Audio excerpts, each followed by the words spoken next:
নমস্কাৰ চাবলৈ আৰম্ভ কৰিছে আছামিজ ট্ৰেণ্ডিং আজি 5 জুন আৰু আজি ৰাতিপুৱাৰ কেইবাটাও গুৰুত্বপূৰ্ণ খবৰ আহি পৰিছে আৰু এনেধৰণৰ খবৰসমূহ নিতৌ চাবলৈ চেনেলটো ছাবস্ক্ৰাইব কৰি ভিডিঅ'টোত এটা লাইক কৰি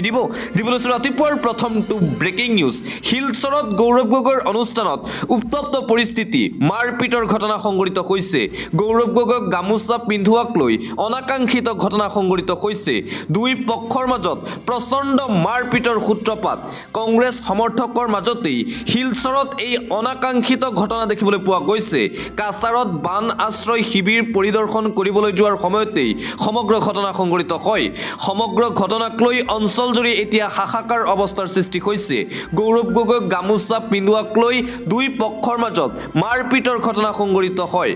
আৰু যোৱাকালি বৰাকত উপস্থিত হৈছিল কংগ্ৰেছৰ নতুন সভাপতি গৌৰৱ গগৈ আৰু বৰাকত দেখিবলৈ পোৱা গৈছে যে গৌৰৱ গগৈৰ হাজাৰ হাজাৰ সমৰ্থক আৰু বৰাকত উপস্থিত হোৱাৰ পিছত গৌৰৱ গগৈক গামোচা পিন্ধাবলৈ আহিছিল আৰু গামোচা পিন্ধোৱাক লৈ দুই পক্ষৰ মাজত এই মাৰপিটৰ ঘটনা সংঘটিত হয় বুলি জানিব পৰা গৈছে আন এটা ব্ৰেকিং নিউজ খিলঞ্জীয়া যুৱকক আঁঠুকৰ খাই বিপদত এতিয়া লাচিত খানাৰ বিৰুদ্ধে এজাহাৰ দাখিল উজনিত এইবাৰ দুভাগ হ'বলৈ গৈ আছে দুই জাতীয় সংগঠন লাচিত খানাৰ বিৰুদ্ধে এজাহাৰ দাখিল কৰিলে আটাছুৱে এজন আহোম যুৱকক দুৰ্ব্যৱহাৰ কৰাৰ অভিযোগ বীৰ লাচিত খানাৰ বিৰুদ্ধে ফেচবুকত লাচিত খানাৰ বিৰুদ্ধে কমেণ্ট কৰাৰ বাবে মানসিক শাৰীৰিক শাস্তি দিয়াৰ অভিযোগ আহোম যুৱকক কাণত ধৰিবলৈ দি ভিডিঅ' ভাইৰেল কৰাৰ অভিযোগ লাচিত খানাৰ বিৰুদ্ধে ঘটনা সংঘটিত হোৱাৰ পাছতেই লাচিত খানাৰ বিৰুদ্ধে সৰব হৈ পৰিছে টাই আহোম ছাত্ৰ সন্থা বীৰ লাচিত খানাৰ টিয়ক আঞ্চলিকৰ বিৰুদ্ধে এজাহাৰ দাখিল সংগঠনটোৰ গোলাঘাটৰ এজন যুৱকক বীৰ লাচিত খানাই অত্যাচাৰ কৰাৰ অভিযোগ তুলি এফআইআৰ বীৰ লাচিত খানাৰ মুখ্য সচিব ৰিণ্টু পানীফুকনক কমেণ্ট দিয়াৰ বাবেই যুৱকজনক হাৰাশাস্তি কৰিছিল আটাছু স্পষ্ট মত আমি কোনো সংগঠনৰ বিৰুদ্ধে দ্বিমত নকৰোঁ কিন্তু খিলঞ্জীয়া বিৰোধী মানসিকতাক সমৰ্থন নকৰোঁ সেয়া খিলঞ্জীয়া সংগঠনেই হওক অথবা কোনো বহিৰাগত সংগঠনেই নহওক কিয় এজন আহোম সম্প্ৰদায়ৰ যুৱকক ৰাজহুৱা অপমান আমি কেতিয়াও সহ্য নকৰোঁ বুলি হুংকাৰ উজনিত এইবাৰ দুভাগ হ'বলৈ গৈ আছে দুই জাতীয় সংগঠন বীৰ লাচিত খানাৰ বিৰুদ্ধে এইবাৰ এজাহাৰ দাখিল কৰিছে আটাছুৱে আন এটা বিগ ব্ৰেকিং নিউজ ঈদৰ দিনাই প্ৰতিবাদত নামিব সংখ্যালঘু মুছলমান ৰাইজ 11 জুনত গুৱাহাটী কঁপাবলৈ সংকল্প লৈছে এতিয়া ৰাজ্যৰ লাখ লাখ মিয়া মুছলমান ৰাইজে এবাৰ হিমন্ত বিশ্ব শৰ্মাৰ বিজেপি চৰকাৰৰ বিৰুদ্ধে সৰ্ববৃহৎ প্ৰতিবাদী কাৰ্যসূচী ঘোষণা কৰা হৈছে ৰাজ্য চৰকাৰৰ বিৰুদ্ধে হ'ব এই আন্দোলন পবিত্ৰ ঈদৰ দিনাই প্ৰতিবাদ আৰম্ভ কৰিব ৰাজ্যৰ লাখ লাখ মিয়া মুছলমান ৰাইজে ৰাজ্যৰ প্ৰতিটো ঈদগাহত কোলা বেছ পৰিধান কৰি মুছলমান জনতাই আদায় কৰিব নামাজ সমান্তৰালকৈ 11 জুনত গুৱাহাটীত বৃহৎ আন্দোলনৰ ঘোষণা কৰিলে আমছুৱে মুছলমানে বহুত সহ্য কৰিলে আৰু চৰকাৰৰ শোষণ সহ্য নকৰে প্ৰতিবাদৰ সময়ত পৰিস্থিতি উত্তপ্ত হ'লে জগৰীয়া হ'ব অসম চৰকাৰ প্ৰতিজন সংখ্যালঘুৱে ঈদৰ দিনাই বিচাৰিব নিজৰ প্ৰাপ্য নিজৰ অধিকাৰ অসম চৰকাৰৰ শোষণ নীতি আৰু সহ্য নকৰে আৰু মানি নলয় মুছলমানে বাংলাদেশীৰ নাম লৈ সংখ্যালঘুৰ ওপৰত অত্যাচাৰ নচলিব শান্তিৰে অধিকাৰ বিচাৰিও নোপোৱা মুছলমানে এইবাৰ ৰাজপথ কঁপাবলৈ সাজু হৈছে বিজেপি চৰকাৰৰ বিৰুদ্ধে এইদৰে ক্ষোভ উজাৰিলে সংখ্যালঘু সংগঠন আমছুৰ সভাপতি ৰেজাউল কৰিম চৰকাৰে হিমন্ত বিশ্ব শৰ্মাৰ বিজেপি চৰকাৰৰ বিৰুদ্ধে সৰ্ববৃহৎ প্ৰতিবাদী কাৰ্যসূচী ঘোষণা কৰিছে মুছলিম সংগঠনসমূহে আন এটা ব্ৰেকিং নিউজ পুনৰ পোছাক সলাবলৈ সাজু হৈছে ন বিজেপি গৌৰৱ গগৈৰ জনপ্ৰিয়তা দেখি হাহাকাৰ লাগিছে ন বিজেপিৰ পুনৰ কংগ্ৰেছলৈ উভতি অহাৰ প্ৰস্তুতি সুবিধাবাদীৰ দুই নাৱত দুই ভৰি ৰাণা গোস্বামী মানস বৰাৰ বিস্মিতা অংকিতাকো আমোৱালে বিজেপিয়ে গৌৰৱ গগৈৰ শেহতীয়া শক্তি দেখি এতিয়া ন বিজেপিৰ মাজত লাগিছে হাহাকাৰ শেহতীয়াকৈ বিজেপিৰ নেতাসকলৰ হোৱাটছআপ মেছেজৰ স্ক্ৰীনশ্বটো ভাইৰেল হৈ পৰিছে গৌৰৱ গগৈৰ শেহতীয়া যি জনপ্ৰিয়তা বৃদ্ধি পাইছে সেই জনপ্ৰিয়তাৰ প্ৰতি লক্ষ্য ৰাখি পুনৰবাৰ ন বিজেপি সলাবলৈ এতিয়া সাজু হৈ পৰিছে বিজেপি ত্যাগ কৰি কংগ্ৰেছলৈ এতিয়া আহিব বিচাৰিছে একাংশ ন বিজেপি আৰু এইবাৰ গৌৰৱ গগৈৰ শক্তি দেখি বিজেপি এৰিবলৈ সাজু হৈছে এইসকল নেতা ইতিমধ্যেই সামাজিক মাধ্যমত বিজেপি নেতাৰ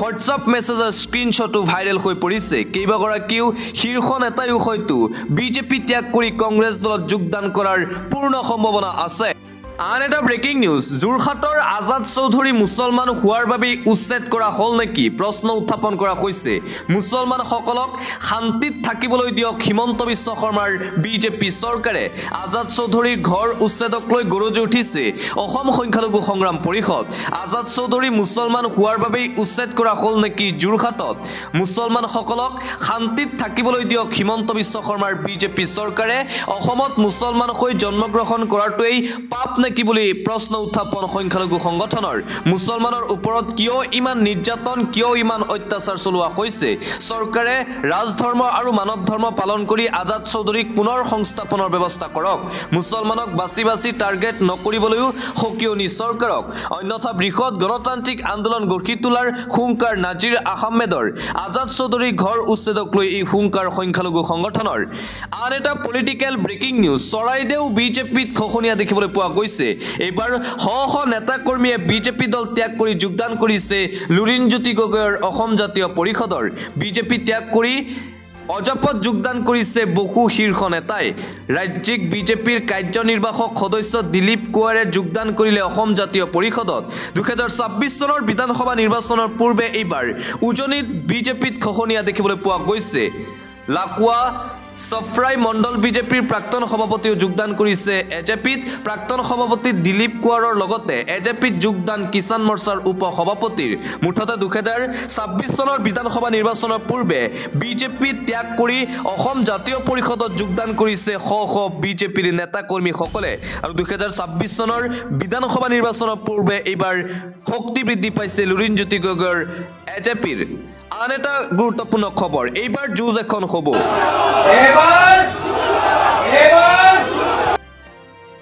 কংগ্ৰেছ আহি আছে আহিবই য'ত কোনো কংগ্ৰেছৰ বিধায়ক নাই য'ত কোনো কংগ্ৰেছৰ এমপি নাই কিন্তু আমাৰ সেই কংগ্ৰেছৰ কৰ্মীখিনি দিনে ৰাতি কংগ্ৰেছ কৰি আছে মই সেই অঞ্চলত কংগ্ৰেছ দলটোক শক্তিশালী কৰিব লাগে নতুন সভাপতিৰ জোৱাৰে শাসক পক্ষত তুলিছে এতিয়া খলকনি প্ৰদেশ কংগ্ৰেছৰ নতুন সভাপতি হিচাপে দায়িত্বভাৰ গ্ৰহণ কৰাৰ পিছতেই এক্টিভ মুডত গৌৰৱ গগৈ সলনি হ'ব নেকি আকৌ ৰাজনৈতিক ইতিহাস মই মুখ্যমন্ত্ৰী হিমন্ত বিশ্ব শৰ্মাৰ ৰাজনীতি কৰিবলৈ অহা নাই অসমত মই প্ৰয়াত তৰুণ গগৈদেৱৰ ৰাজনীতি কৰিবলৈ আপোনালোকৰ মাজত আহিছোঁ বুলি মন্তব্য গৌৰৱৰ মুখ্যমন্ত্ৰীৰ ৰাজনীতি আৰু মোৰ ৰাজনীতিৰ মাজত আকাশ পাতাল পাৰ্থক্য আছে মুখ্যমন্ত্ৰী ৰাজনীতি কৰে কেৱল সম্পত্তি গঢ়িবলৈ এইবাৰ হুতৰ বিপৰীতে আমি যাম এইবাৰ কংগ্ৰেছেই কংগ্ৰেছৰ বন্ধু হ'ব গৌৰৱ গগৈৰ শেহতীয়া বাখনীয়া যোৱাকালি বৰাকত উপস্থিত হৈছিল গৌৰৱ গগৈ আৰু বৰাকত উপস্থিত হৈ ৰাজহুৱাকৈ গৌৰৱৰ চেলেঞ্জ 2026 চনৰ বিধানসভা নিৰ্বাচনত অসমত কংগ্ৰেছ দলে চৰকাৰ গঠন কৰিব আৰু 2026 চনৰ পিছত অসমৰ পৰা বিদায় ল'ব হিমন্ত বিশ্ব শৰ্মা আৰু বিজেপি চৰকাৰ এইদৰে ৰাজহুৱা চেলেঞ্জ প্ৰদান কৰিছে কংগ্ৰেছৰ নতুন সভাপতি গৌৰৱ গগৈয়ে লগতে গৌৰৱ গগৈৰ মন্তব্য মুখ্যমন্ত্ৰী হিমন্ত বিশ্ব শৰ্মাই ৰাজ্যখনক পুনৰ অৰাজকতা অশান্তিৰ ফালে নিবলৈ বিচাৰিছে কিবা পিকচাৰ চলি আছে নেকি যদি পিকচাৰ চলি আছে তেন্তে চি গ্ৰেডৰ চলি আছে বিজেপিয়ে এতিয়া অসমৰ ৰাইজৰ বাবে চিন্তা কৰাতকৈ কংগ্ৰেছক লৈ ব্যস্ত প্ৰয়াত তৰুণ গগৈয়ে অসম আৰু অসমৰ ৰাইজৰ মাজত শান্তি আনিবলৈ বিচাৰিছিল এই মন্তব্য কৰিছে সাংসদ তথা অসম প্ৰদেশ কংগ্ৰেছৰ সভাপতি গৌৰৱ গগৈয়ে আৰু আনপিনে সাংসদ তথা অসম প্ৰদেশ কংগ্ৰেছৰ নতুন সভাপতি গৌৰৱ গগৈৰ বিৰুদ্ধে সৰব হৈ পৰিছে ৰাজ্যৰ মুখ্যমন্ত্ৰী ডক্টৰ হিমন্ত বিশ্ব শৰ্মা অসমীয়া মানুহৰ আদৰ্শত বিজেপিয়ে ৰাজনীতি কৰিছে অসমত বিজেপিৰ বাহিৰে কোনো বিকল্প নাই অসমীয়াৰ পৰা বিজেপিক কোনেও পৃথক কৰিব নোৱাৰে বুলি মন্তব্য মুখ্যমন্ত্ৰী হিমন্ত বিশ্ব শৰ্মাৰ গৌৰৱ গগৈয়ে হিমন্ত বিশ্ব শৰ্মাৰ মাজত পাৰ্থক্য আছে বুলি কৰা মন্তব্যক লৈও হিমন্ত বিশ্ব শৰ্মাৰ প্ৰতিক্ৰিয়া গৌৰৱ গগৈ আৰু মোৰ মাজত আকাশ পাতাল পাৰ্থক্য আছে কিয়নো গৌৰৱ গগৈৰ তিনিগৰাকী সদস্য বাংলাদেশী আৰু মোৰ ঘৰত এজনো বিদেশী নাই এইদৰে গৌৰৱ গগৈৰ বিৰুদ্ধে সৰব হৈ পৰিছে ৰাজ্যৰ মুখ্যমন্ত্ৰী ডক্টৰ হিমন্ত বিশ্ব শৰ্মা আন এটা অতিকৈ গুৰুত্বপূৰ্ণ খবৰ এটা ব্ৰেকিং নিউজ বন্ধ কৰা মাদ্ৰাছা পুনৰ খুলি দিয়া হ'ব পবিত্ৰ ঈদৰ পূৰ্বে বৃহৎ জয় মুছলিম পক্ষৰ এটা সময়ত সিল কৰি দিয়া মাদ্ৰাছা খুলিবলৈ বাধ্য হ'ল আৰক্ষী প্ৰশাসন উচ্চ ন্যায়ালয়ত মুখ ঠেকেচা খালে ভাৰতীয় জনতা পাৰ্টিৰ চৰকাৰে প্ৰশাসনক সিল কৰিবলৈ দিয়া মাদ্ৰাছা খোলাৰ অনুমতি দিলে এইবাৰ ন্যায়ালয়ে 27 এপ্ৰিলত বন্ধ কৰি দিয়া হৈছিল উত্তৰ প্ৰদেশৰ আনোৱাৰুল উলুম মাদ্ৰাছা। কোনো ধৰণৰ জাননী নিদিয়াকৈ প্ৰশাসনে অনিৰ্দিষ্ট কাললৈ চিল কৰিছিল মাদ্ৰাছা। ইয়াৰ পাছত ন্যায়ালয়ৰ কাষ চাপিছিল মাদ্ৰাছা কৰ্তৃপক্ষ। মাদ্ৰাছাখনৰ বিৰুদ্ধে অভিযোগ আনিছিল অবৈধভাৱে শিক্ষাদান দিয়াৰ। সকলো অভিযোগ নস্যাৎ কৰি এলাহাবাদ উচ্চ ন্যায়ালয়ে চিল খোলাৰ অনুমতি দিলে মাদ্ৰাছা কৰ্তৃপক্ষক। ন্যায়ালয়ে উপযুক্ত প্ৰমাণ নিদিয়া পৰ্যন্ত প্ৰশাসনে চিল কৰিব নোৱাৰে মাদ্ৰাছা। উল্লেখযোগ্য যে উত্তৰ প্ৰদেশৰ শ্ৰীবস্তি অঞ্চলৰ 297খন মাদ্ৰাছা চিল কৰিছিল উত্তৰ প্ৰদেশৰ প্ৰশাসনে। আৰু এইবাৰ মুছলিম পক্ষৰ বৃহৎ জয় দেখিবলৈ পোৱা গৈছে। ন্যায়ালয়ৰ ফালৰ পৰা এই গুৰুত্বপূৰ্ণ ৰায়দান দিয়া হৈছে। আন এটা ব্ৰেকিং নিউজ, বাক স্বাধীনতাৰ অপপ্ৰয়োগ ৰাহুল গান্ধীৰ অপমান কৰিছিল সেনাক। আদালতে দিলে সকিয়নি কংগ্ৰেছৰ যুৱৰাজ তথা বিৰোধী দলৰ দলপতি ৰাহুল গান্ধীক।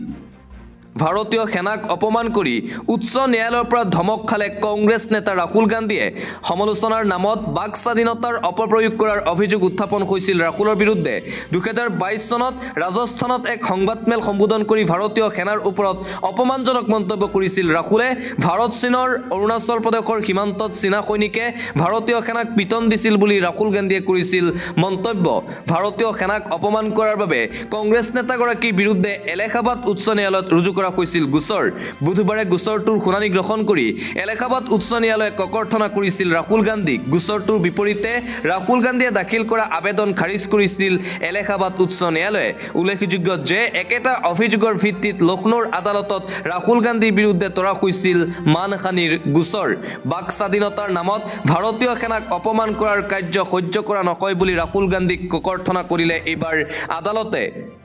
আন এটা অতিকৈ গুৰুত্বপূৰ্ণ খবৰ, এইবাৰ USTM ইউনিভাৰ্চিটিক লৈ জাৰি কৰা হৈছে সৰ্বোচ্চ ন্যায়ালয়ৰ ফালৰ পৰা নটিচ। USTMক নটিচ জাৰি কৰিলে দেশৰ সৰ্বোচ্চ ন্যায়ালয়ে।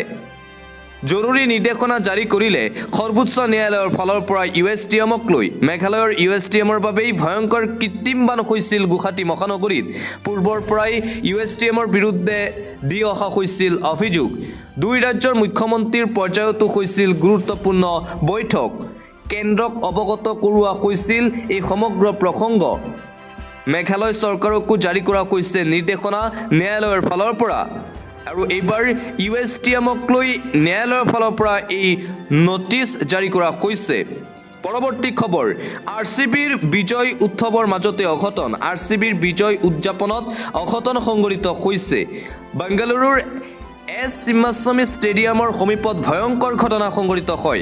RCB দলটোক চাবলৈ অহা ভিতৰত পদপিষ্ট হৈ 11 জনৰ মৃত্যু হৈছে বুলি জানিব পৰা গৈছে। অনুৰাগীৰ ব্যাপক ভিৰৰ মাজতেই এই শোকাবহ ঘটনা সংঘটিত হয় কৰ্ণাটকত। ঘটনাত আহত হৈছে 50ৰো অধিক ৰয়েল চেলেঞ্জাৰ্ছ বেংগালুৰুৰ অনুৰাগী। IPLৰ বিজয়ী RCBৰ খেলুৱৈ সম্বৰ্ধনা অনুষ্ঠান চিন্নাস্বামী ষ্টেডিয়ামত অনুষ্ঠিত হৈছিল। ট্ৰফি লৈ ষ্টেডিয়ামত উপস্থিত হোৱাৰ প্ৰাকক্ষণত এই শোকাবহ ঘটনা। হাজাৰ হাজাৰ RCBৰ অনুৰাগীৰ সমাগম ঘটিছিল চিন্নাস্বামী ষ্টেডিয়ামত। অনুৰাগীৰ ভিৰ নিয়ন্ত্ৰণ কৰাত ব্যৰ্থ হৈ পৰিছিল কৰ্ণাটক প্ৰশাসন। আৰু ভিৰৰ মাজতেই পদপিষ্ট হৈ 11 জন RCB অনুৰাগীৰ মৃত্যু হৈছে বুলি জানিব পৰা গৈছে। 50 জনতকৈও অধিক অনুৰাগী আহত হোৱাৰ খবৰ আমাৰ হাতত আহি পৰিছে। আন এটা ব্ৰেকিং নিউজ, অসমৰ যুৱতীৰ সৈতে ভয়ংকৰ কাণ্ড সংঘটিত কৰিলে বিজেপি নেতাই। বিজেপি একাংশ নেতাৰ আচলতে হৈছে কি পুনৰবাৰ কুকাণ্ড। পুনৰ বিজেপি নেতাই অসমৰ যুৱতীৰ সৈতে কৰিলে ভয়ংকৰ কাণ্ড। মধ্যপ্ৰদেশৰ এখন হোটেলত বন্দী কৰি নমালে দেহ ব্যৱসায়ত। কেইবাদিনো ধৰি যুৱতীক অপকৰ্ম কৰি পণবন্দী কৰিলে বিজেপিৰ নেতাগৰাকীয়ে। বিজেপি নেতাজনৰ নিজৰ হোটেলৰ কোঠাত বন্দী কৰি চলাই গ'ল নিৰ্যাতন। মধ্যপ্ৰদেশৰ বিজেপি দলৰ প্ৰাক্তন মণ্ডল সভাপতিৰ বিৰুদ্ধে ভয়ংকৰ অভিযোগ উত্থাপন। জবলপুৰ জিলাৰ অতুল চৌৰেছিয়াক গ্ৰেপ্তাৰ কৰিছে আৰক্ষীয়ে। অসমৰ এগৰাকী যুৱতীক এটা বছৰ ধৰি পণবন্দী কৰি নমাইছিল দেহ ব্যৱসায়ত। যুৱতীৰ অভিযোগ, হোটেলৰ কৰ্মচাৰীৰ লগতে বিজেপি নেতাজনে কৰিছিল ধৰ্ষণ। আৰক্ষীয়ে গ্ৰেপ্তাৰ কৰাৰ পাছতেই পোহৰলৈ আহিছে কেতবোৰ ভয়ংকৰ তথ্য। উত্তৰ পূবৰ কেইবাগৰাকীও যুৱতীক এনেদৰেই দীৰ্ঘদিন ধৰি চলাই ৰাখিছিল কুকৰ্ম। ইতিমধ্যেই আৰক্ষীয়ে উদ্ধাৰ কৰিছে অসমৰ 33 বছৰীয়া যুৱতীগৰাকীক। প্ৰথমে চাকৰিৰ প্ৰলোভন দি মাতি নিয়া হৈছিল এইসকল যুৱতীক। তাৰ পাছতেই যুৱতীসকলক ব্যৱহাৰ কৰা হয় নাৰী দেশ চক্ৰৰ সৈতে পুনৰ বিজেপি নেতাই অসমৰ যুৱতীৰ সৈতে ভয়ংকৰ কাণ্ড সংঘটিত কৰিলে আচলতে বিজেপিৰ একাংশ নেতাৰ হৈছে কি এদিন পিছে পিছে বিজেপি নেতাৰ এনে কুকৰ্মৰ ঘটনা পোহৰলৈ আহি আছে দিবলৈছে এটা ভাল খবৰ 9 জুনত প্ৰকাশ পাব সমষ্টিভেদে লাখপতি বাইদেউ আঁচনিৰ চূড়ান্ত তালিকা মুখ্যমন্ত্ৰী হিমন্ত বিশ্ব শৰ্মাৰ ঘোষণা লাখপতি বাইদেউ আঁচনিক লৈ যোৱাকালি সংবাদমেল অনুষ্ঠিত কৰি ঘোষণা মুখ্যমন্ত্ৰীৰ অহা 9 জুনত প্ৰকাশ পাব উদ্যমিতা আঁচনিৰ চূড়ান্ত তালিকা কোন সমষ্টিত কেতিয়া লাভ কৰিব লাখপতি বাইদেউৰ ধন পাব প্ৰকাশ লাখপতি বাইদেউ আঁচনিৰ বাবে 4050 কোটি টকা অনুমোদন ৰাজ্যিক কেবিনেটৰ লগতে মুখ্যমন্ত্ৰী আত্মনিৰ্ভৰ আঁচনিৰ বাবে অনুমোদন এই ধনৰাশি দুয়োখন আঁচনিৰ বাবে ৰাজ্য চৰকাৰে মুকলি কৰিলে বৃহৎ পুঁজি 9 জুনৰ পৰা সমষ্টিভেদে প্ৰকাশ পাব মহিলা উদ্যমিতা আঁচনিৰ তালিকা অনলাইন যোগে মহিলাসকলে চাব পাৰিব নিজৰ নাম আছেনে নাই সেই লিষ্টত লাখপতি বাইদেউ আঁচনিক লৈ মুখ্যমন্ত্ৰী ডক্টৰ হিমন্ত বিশ্ব শৰ্মাৰ এই আনুষ্ঠানিক ঘোষণা পৰৱৰ্তী খবৰ ঈদৰ পূৰ্বে মুছলমানক টাৰ্গেট ৰিচিভ নকৰিব 2 নম্বৰৰ ফোন মুছলমান লোকলৈ এটা জৰুৰী খবৰ ঈদৰ পূৰ্বে এইবাৰ মুছলমানক টাৰ্গেট কৰি লৈছে একাংশ চাইবাৰ অপৰাধীয়ে 2 বিশেষ নম্বৰৰ ফোনে সাধাৰণ জনতাৰ পৰা লুটি লৈ গৈছে হাজাৰ হাজাৰ টকা এই যি 2 নম্বৰ আপোনালোকে স্ক্ৰীনত দেখা পাইছে এই 2 নম্বৰ আহিলে আপোনালোকে ভুলতো ফোন ৰিচিভ নকৰিব হোৱাটছআপত মেছেজ আহিলেও নকৰিব ৰিপ্লাই মেছেজৰ এই বিশেষ নম্বৰৰ ফোন ৰিচিভ কৰি ঈদৰ বাবে হাছতীয় 75000 টকা হেৰুৱালে এজন যুৱকে প্ৰথমতে ফোন কল তাৰ পিছত ওটিপি বিচাৰি হোৱাটছআপত মেছেজ 1 ছেকেণ্ডৰ ব্যৱধানত একাউণ্ট খালি হ'ল দুৰ্ভগীয়া আজিজুল হকৰ ঈদৰ বাবে হাছতীয় টকা হেৰুৱাই আজিজুলৰ ঘৰত এতিয়া হাহাকাৰ পৰিস্থিতি থানাই এজাহাৰ দাখিল কৰিও ধন ঘূৰাই পোৱা নাই ভুক্তভোগী আজিজুলে গতিকে মুছলমান লোকসকল সাৱধান হৈ পৰক স্ক্ৰীনত যি 2 নম্বৰ দেখুওৱা হৈছে সেই 2 নম্বৰ যদি আপোনালৈ ফোন আহে বা হোৱাটছআপত মেছেজ আহে তেন্তে আপুনি ফোন ৰিচিভ নকৰিব বা মেছেজৰ ৰিপ্লাই নকৰিব আন এটা ব্ৰেকিং নিউজ ডোনাল্ড ট্ৰাম্পৰ পৰা 1300 কোটি টকা লুটিলে গুৱাহাটীৰ এজন যুৱকে সমগ্ৰ বিশ্ব কঁপাই যোৱা ভয়ংকৰ ঘটনা সংঘটিত হৈছে আমেৰিকাৰ চৰকাৰৰ পৰা 1300 কোটি টকা লুটিলে গুৱাহাটীৰ উদ্যোগপতিয়ে কেলিফৰ্ণিয়াৰ প্ৰবাসী অসমীয়া পৰিয়াল ট্ৰাম্পৰ আৰক্ষীৰ জালত লছ এঞ্জেলেছৰ বিমানবন্দৰৰ পৰা গ্ৰেপ্তাৰ কৰা হৈছে বামুণী মৈদামৰ তন্ময় শৰ্মাক $149 মিলিয়ন ভুৱা বীমা দাখিল কৰি সৰকাইছিল বৃহৎ ধন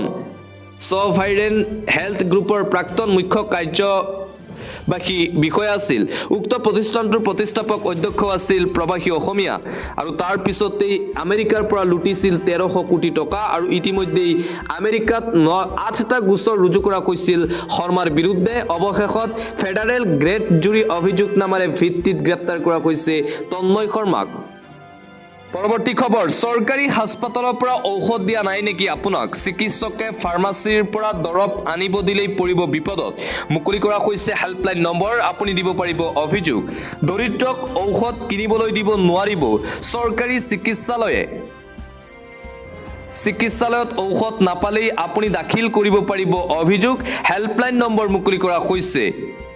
চিকিৎসকে ফাৰ্মাসীৰ পৰা দৰৱ আনিব কলেই চিকিৎসকসকল পৰিব বিপদত কেৱল মাত্ৰ আপোনাৰ এটা অভিযোগৰ পিছতেই হেৰুৱাব পাৰিব চাকৰি চৰকাৰৰ স্বাস্থ্য বিভাগে মুকলি কৰিলে নম্বৰ চৰকাৰী চিকিৎসালয়ত ঔষধ নাপালে অভিযোগ দিব পাৰিব এই হেল্পলাইন নম্বৰত আপুনি হোৱাটছআপ নম্বৰটো হৈছে 9864541430 চৰকাৰী চিকিৎসালয়ত উপলব্ধ ঔষধে দিব লাগিব চিকিৎসকে আন এটা গুৰুত্বপূৰ্ণ খবৰ উপন্দি উঠিছে ব্ৰহ্মপুত্ৰ ডিব্ৰুগড়ত ভয়াৱহ বানত এতিয়া হাহাকাৰ অৱস্থা দেখিবলৈ পোৱা গৈছে বানত আক্ৰান্ত হোৱা লোকৰ মাজত ডিব্ৰুগড়ত অধিক ভয়াৱহ হৈ পৰিছে বান পৰিস্থিতি ভয়াৱহ ৰূপত উপন্দি উঠিছে ব্ৰহ্মপুত্ৰ তাৰ পিছতেই হাহাকাৰ ডিব্ৰুগড়ৰ বকু অঞ্চলত বুৰ গৈছে প্ৰলয়নকাৰী বানত হাহাকাৰ পৰিস্থিতি বগীবিল আইথানৰ বকু অঞ্চল বুৰ গৈছে বানত ভয়াৱহ বান পৰিস্থিতিৰ পিছতেই বহু পৰিয়ালৰ মাজত এতিয়া হাহাকাৰ অৱস্থা দেখিবলৈ পোৱা গৈছে বান পৰিস্থিতি পৰ্যবেক্ষণ জিলা প্ৰশাসনৰ আৰু সকলোকে সাৱধান সতৰ্ক হৈ থকাৰ আহ্বানো জনাইছে জিলা প্ৰশাসনৰ ফালৰ পৰা পৰৱৰ্তী খবৰ ভোটৰ মুখত ৰাম নাম সন্ত্ৰাসবাদ বিৰোধী সমিতিত পাকিস্তান সন্ত্ৰাসবাদ বিৰোধী সমিতি গঠন কৰা হৈছিল আৰু তাত পাকিস্তানক দিয়া হৈছে দায়িত্ব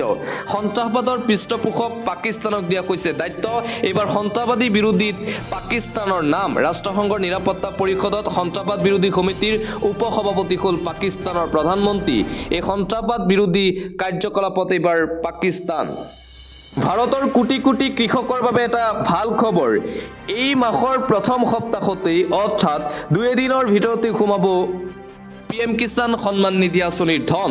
ভাৰতৰ লাখ লাখ কৃষকৰ বাবে ভাল খবৰ কৃষকৰ একাউণ্টত শীঘ্ৰেই সোমাব ধন চৰকাৰে ধন বিতৰণৰ বাবে সাজু কৰিছে বিশেষ লিষ্ট এই মাহতেই কৰি লওক এইকেইটা কাম শীঘ্ৰেই লাভ কৰিব আপুনি PM কিষাণ সন্মান নিধিৰ ধন অন্যথা বঞ্চিত হ'ব পাৰে টকা লাভৰ পৰা যোগ্য হিতাধিকাৰীৰ পৰিৱৰ্তে অযোগ্য হিতাধিকাৰীয়ে ঘূৰাই দিব লাগিব টকা জুন মাহৰ প্ৰথম সপ্তাহতেই সোমাব PM কিষাণৰ 20 নং কিস্তিৰ ধন আজিয়েই PM কিষাণ ৱেবছাইটত কৃষকে কৰক eKYCৰ কাম eKYC সম্পূৰ্ণ নোহোৱা কৃষকৰ একাউণ্টত নোসোমাই PM কিষাণ সন্মান নিধিৰ ধন এই তালিকাত আপোনালোকৰ নাম অন্তৰ্ভুক্ত আছে নে নাই চাবলৈ মুকলি কৰা হৈছে ৱেবছাইট অফিচিয়েল ৱেবছাইটৰ ফাৰ্মাৰ কৰ্নাৰত প্ৰৱেশ কৰক বেনিফিচিয়াৰী ষ্টেটাছত গৈ চাব পাৰিব নিজৰ নাম আছে নে নাই হিতাধিকাৰীৰ বাবে মুকলি কৰা হৈছে টোল ফ্ৰী নম্বৰ যিকোনো সমস্যা হ'লেই কৰিব পাৰিব যোগাযোগ এই টোল ফ্ৰী নম্বৰত সেভ কৰি লওক 155261 অথবা 1800115526 আৰু 01123381092 PM কিষাণ সন্মান নিধিৰ কোটি কোটি কৃষকৰ বাবে এই ভাল খবৰ জাৰি কৰা হৈছে